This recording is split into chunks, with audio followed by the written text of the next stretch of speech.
ये कोई साधारण निशान नहीं, ये भगवान विष्णु के असली पद चिन्ह है। लेकिन ये यहाँ किसी पूजा के लिए नहीं, बल्कि एक महाशक्तिशाली असुर की छाती को हमेशा के लिए दबाए रखने के लिए है। यह कहानी है असुर गयासुर की। लेकिन रुकिए, वह कोई पापी या दुष्ट राक्षस नहीं, बल्कि भगवान विष्णु का इतना बड़ा भक्त था कि उसने कठोर तपस्या करके भगवान ब्रह्मा से वरदान पा लिया। वरदान था, जो भी मुझे देख लेगा या छू लेगा उसे सीधे मोक्ष मिल जाएगा। यह वरदान इतना शक्तिशाली था कि हर पापी भी सीधे मोक्ष पाने लगा। स्वर्ग नर्क खाली हो गए और यमराज का काम ही बंद हो गया। जब प्रकृति का संतुलन बिगड़ा तो देवताओं ने एक दिव्य छल किया। उन्होंने गयासुर से उसकी पवित्र देह पर यज्ञ करने की अनुमति मांगी। जैसे ही गयासुर लेटा, वह हिलने लगा। तब ब्रह्मा जी ने मृत्यु के देवता यमराज को आदेश दिया कि वो अपने लोक से एक विशाल धर्मशिला लेकर आएं और गयासुर की देह पर रख दें।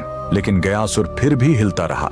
तब उसे स्थिर करने के लिए स्वयं भगवान विष्णु ने उस विशाल धर्मशिला पर अपना दाहिना पैर रख दिया, जो हमेशा के लिए अंकित हो गया। भगवान के स्पर्श से गयासुर खुश था। उसने मृत्यु से पहले भगवान विष्णु से वरदान मांगा, मेरी यह देह दुनिया का सबसे बड़ा तीर्थ बने, और जो यहाँ अपने पितरों का पिंड दान करेगा उन्हें सीधे मोक्ष मिलेगा। और भगवान के आशीर्वाद से गयासुर का वही शरीर आज बिहार का पवित्र गया शहर है। और जिस स्थान पर विष्णु ने पैर रखा था, वहीं पर बना है यह प्रसिद्ध विष्णुपद मंदिर। लेकिन रुकिए, इसी मंदिर के बगल में इस फल्गु नदी में कभी पानी नहीं दिखेगा। क्यों? कहते हैं, जब भगवान राम और लक्ष्मण अपने पिता के पिंड दान की सामग्री लेने गए थे, तब राजा दशरथ की आत्मा स्वयं प्रकट हो गई और उन्होंने माता सीता से ही पिंड दान मांग लिया। तब सीता जी ने फल्गु नदी की रेत से ही पिंड बनाए। उनके हाथों में रेत भी अन्न के पिंड के बराबर हो गए। और फल्गु नदी एक गाय और एक ब्राह्मण को गवाह बनाया। लेकिन जब राम जी लौटे तो उन्हें इस बात पर विश्वास नहीं हुआ